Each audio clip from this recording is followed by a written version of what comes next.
Hi, my name is Dan Sullivan with DanSullivanHealthCoach.com, and today I'm going to be addressing some questions that Alice has. So Alice asks about strength training and its multitude of benefits, cholesterol and how it's not the enemy, and restoring joint health. So those are three pretty different topics in ways. So there's a lot of information to cover, so I'll do my best to cover that. I think I'm actually going to split the video up into three just in case people only want to hear about one or the other. But I will just jump right in. So talking about strength training and the benefits. So there's so many benefits of strength training, and I'm actually going to be on my way to do that after I finish this video. So we'll start with neurotransmitter production. So neurotransmitters are sort of like hormones for your brain. They're chemical messengers that talk to the brain, or they interact with the brain, and you have certain ones, or there's basically a couple major neurotransmitters in the brain. So you have dopamine, which is what a lot of people will say is responsible for things like motivation and drive. You have serotonin, which is responsible for having a good mood. You have acetylcholine, which is responsible for your memory and learning. You also have GABA, which is more of an inhibitory neurotransmitter, which produces feelings of calm and ease, things of that nature. So strength training really promotes dopamine and serotonin production in the brain, which is great. So that's why you feel really good after you work out. It might be hard during the workout, but that's why you really feel great afterwards. And also there are some endorphins that are released as well that help with that process too. So that's a huge reason why you'd want to work out, a benefit of working out or of strength training. Another benefit would be the blood flow and circulation. So blood flow is huge, right? So we need to get adequate blood flow and circulation throughout our body in order to circulate lymph, for instance, and to basically lubricate our joints, which I'll be talking about in another video here coming up.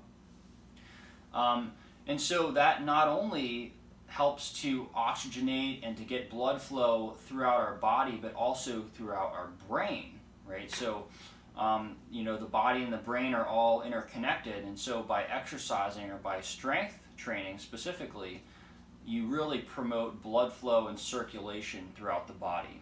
So that's a really good thing. So a lot of nutrients can be going, up to the brain and throughout the body much more efficiently when you're doing regular strength training. Joint health I'll go much more into detail with in the next video, so I won't cover that here, but it is very good for your joints as well, the circulation and so forth. And then one of my favorite docs, Gabrielle Lyon, who's a DO, she talks a lot about glucose disposal and how working out or doing strength training helps with that. So why is that important, right? So a lot of clients, I'll talk to a lot of clients and using this sort of analogy. So I'll say you have a bathtub, right? And you can only put a certain amount of water in that tub, and that's sort of like the amount of glucose that you can consume. And so after a while, the bathtub can only hold so much water, right? Otherwise it'll just overflow, and then you can run into problems. So doing strength training is sort of like pulling the plug on that tub, if you will, right? So you have a way to get rid of that extra glucose and those carbohydrates that you consume. That's why athletes are much more able to tolerate a higher carbohydrate diet. So we'll talk about that as well, an overabundance of carbohydrates and what that can mean when I get into the cholesterol topic next here.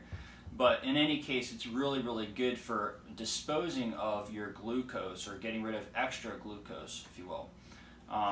And then it's really good for muscle protein synthesis, which is basically the synthesis of new muscle tissue. And so muscle tissue and overall muscle mass is very correlative to longevity, really. So how long you're going to live. So people with better muscle protein synthesis or better muscles, more muscle mass, will live longer since they will be more able to maintain their balance, for instance. Their joint health will be better. They'll be less apt to fall, and all kinds of things like that. So they're going to be in a better position, and then also fighting things off like cachexia or muscle wasting. So they're going to be in a way better position if they have much more to start out with, than somebody that doesn't have much muscle tissue and can kind of wither away much more readily or much faster. So cerebellum health is another huge advantage of doing strength training. So the cerebellum is the sort of back part of your brain, and it's responsible for the A, B, C, and E. So accuracy, balance, coordination, and eye movements. And so, among other things, but those are some major players in the cerebellum and what it does.